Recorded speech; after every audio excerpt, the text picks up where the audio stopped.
नमस्कार दोस्तों, स्वागत है आपका हमारे यूट्यूब चैनल पर।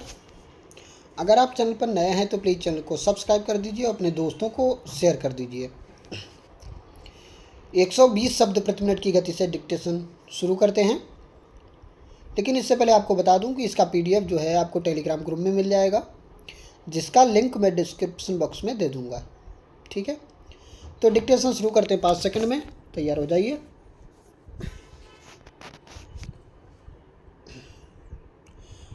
स्टार्ट। महोदय, हमारा उद्देश्य यही है कि गरीब हमारी योजनाओं से लाभान्वित हों। इसलिए हमने जो निर्देश राज्य सरकारों को दिए हैं उसमें हमने यही रखा है कि अधिक से अधिक लोग इससे लाभान्वित हो सकें। इसी तरह हमारी NREP की जो स्कीम है उसमें भी अधिक से अधिक लोग लाभान्वित हो सके, यह हमारा प्रयास है।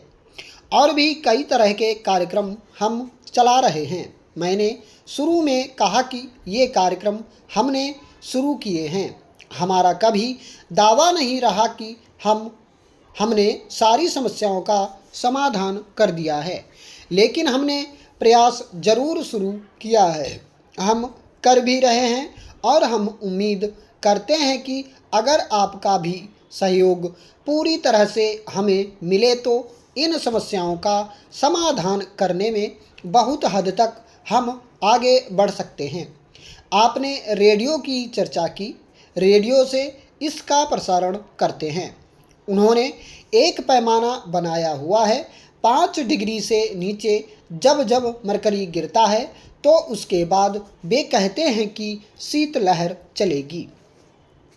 6 डिग्री से नीचे तक का अभी तक का उनका अनुमान है। मैंने मौसम विभाग के लोगों को बतलाया था और उनसे मैंने यह सवाल किया था। यद्यपि आप मेरी राय से सहमत होंगे कि इसमें ऐसे ही लोग मरते होंगे जिनके पास घर नहीं होता। वे बेचारे कहीं फुटपाथ पर सोते हैं, भिखारी हैं। वे रेडियो कहाँ से सुनने वाले हैं। लेकिन फिर भी मौसम विभाग से पूछा कि उनको चेतावनी देनी चाहिए तो उन्होंने कहा कि जब 6 डिग्री से नीचे मरकरी आता है तब उसको हम शीतलहर मानते हैं और उसको पूरी तरह से एक चेतावनी के रूप में प्रसारित करते हैं।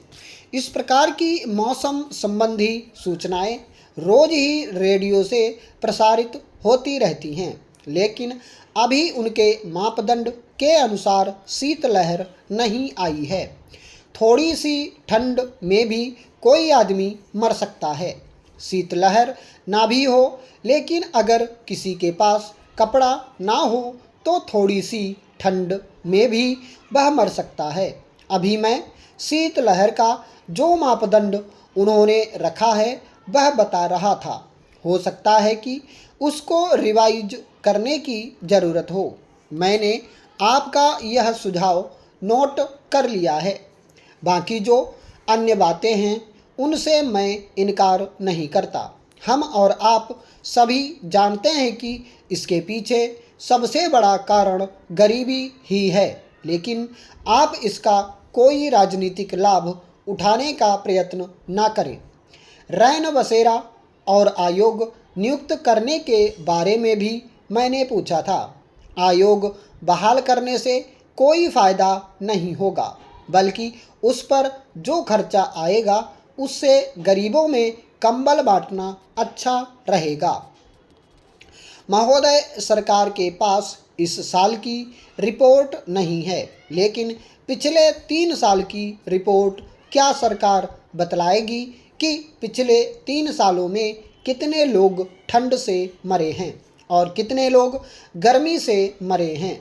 ठीक है, अभी की रिपोर्ट मान लेते हैं कि नहीं है। अभी के लिए कह सकते हैं कि मेरे पास तो रात को ध्यानाकर्षण आया है। मैं क्या कर सकता हूँ, लेकिन क्या सरकार यह बताने के लिए तैयार है कि विगत 3 वर्षों में कितने लोग ठंड से मरे हैं और कितने लोग लू से मरे हैं। जो रैन बसेरा के योजना के बारे में कहा गया कि गरीबों के लिए यह योजना चलाई जाएगी और न सिर्फ दिल्ली में बल्कि पूरे देश में चलाई जाएगी, उस रैन बसेरा योजना का क्या हुआ? और यह जो रेडियो और प्रसारण का विभाग है, क्या इसका यह दायित्व और फर्ज नहीं हो जाता है कि लोगों को ऐसे समय में चेतावनी दे? जिस तरह से कहीं अगर तूफान आने वाला होता है तो उसकी चेतावनी वह देता है कि तूफान आने वाला है, सचेत हो जाओ। ऐसे ही अगर भयंकर शीतलहर चलने वाली हो तो क्या उस जगह के लोगों को वह यह नहीं बतला सकता है कि भयंकर शीतलहर आने वाली है? आप लोग अपने बचाव का उपाय करें। ये सारी समस्याएं हैं जिनके संबंध में मंत्री महोदय जवाब दें और इसको गंभीरता से लें। मेरा सिर्फ यही कहना नहीं है कि आप केवल कृषि मंत्री हैं। कृषि मंत्री होने के नाते आप सरकार के एक अंग हैं। आप जहां बैठते हैं वहां सरकार को बतलाइए, अपने वरिष्ठ मंत्री को बतलाइए और कैबिनेट में बैठकर जहां से पॉलिसी तय होती है वहां से कोई ठोस कदम उठाइए, तब इस समस्या का निदान होगा। नहीं तो कितने लोग मरे कितने नहीं मरे उससे इस समस्या का निदान होने वाला नहीं है। उपाध्यक्ष महोदय, ऐसे ही तो बातें आमतौर पर फिर यही कही गई है जो बागड़ी जी ने शुरू की थी। करीब करीब वही बातें आई हैं और मैंने तो कहा शुरू में कि इससे कोई इनकार नहीं कर सकता है कि हिंदुस्तान की गरीबी को हम नहीं मिटा सके हैं और हिंदुस्तान में अभी भी करीब करीब 48% जो औसत आंकड़े हैं उनके हिसाब से लोग गरीबी की रेखा से नीचे रहते हैं। इससे भी हम इनकार नहीं करते हैं कि लोगों के पास घर नहीं है जो कि होने चाहिए। मूल आवश्यकताएं जो चाहिए वह हम पूरी तरह से सबको मुहैया नहीं करा पाए हैं। हमारा प्रयत्न जरूर है। अब कहाँ तक उसमें सफलता मिली है उसका लेखा जोखा करने की आवश्यकता है। यह बात नहीं है कि गरीबी दूर करने की तरफ हमारा प्रयास नहीं है। मैं सिर्फ एक दो उदाहरण उसके देना चाहता हूँ। ज़्यादा वक्त नहीं लेना चाहता।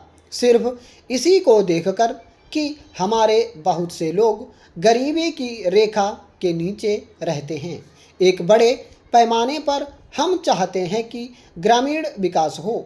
महोदय, आज नए भारत को बनाने में हमें देखना पड़ेगा कि कुछ हितों में संघर्ष है। कुछ लोग हैं जो स्थिर स्वार्थ वाले हैं, जो परिवर्तन नहीं चाहते हैं, और कुछ लोग हैं जो परिवर्तन चाहते हैं। विशाल जनता चाहती है कि समाज में परिवर्तन हो।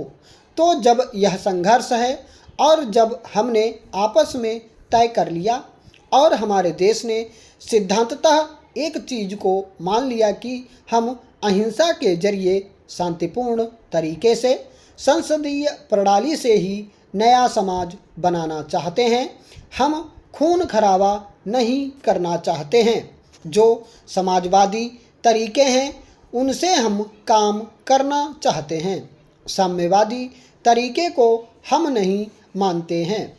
अगर हम जनतांत्रिक तरीकों से चलना चाहते हैं तो यह आवश्यक है कि हम संविधान को वह शक्ति दें जिसको अंग्रेजी में डेमोक्रेसी कहते हैं। उपसभापति जी, मैं संक्षेप में 2-3 बातें कहना चाहता हूँ। हमारी संसद 3 भागों में विभक्त है अकेले लोकसभा का नाम ही संसद नहीं है, अकेले राज्यसभा का नाम भी संसद नहीं है, अकेले राष्ट्रपति का नाम भी संसद नहीं है। लोकसभा, राज्यसभा और राष्ट्रपति, इन तीनों को मिलाकर संसद का निर्माण होता है। कोई भी बात या कोई भी कानून जब जनता के हित के लिए बनता है तो उसको इन तीनों ही भागों से निकलना पड़ता है। लोकसभा किसी चीज़ पर विचार करती है, फिर उस पर राज्यसभा और दूसरे ढंग से विचार करती है और उदारता के साथ और गंभीरता के साथ निर्णय लेती है। तब राष्ट्रपति के पास वह विधेयक स्वीकृति के लिए जाता है। राष्ट्रपति की उस पर मुहर लगती है और वह संसद का निर्णय कार्यान्वित होने के लिए चला जाता है। ऐसे कई विधेयक आए हैं जब लोकसभा ने उसे स्वीकृति दी और राज्यसभा की उस पर स्वीकृति ना हुई, वह फिर लोकसभा के पास स्वीकृति के लिए चला गया, लेकिन लोकसभा ने फिर अपने स्टैंड को ज्यों का त्यों रखा। स्टॉप।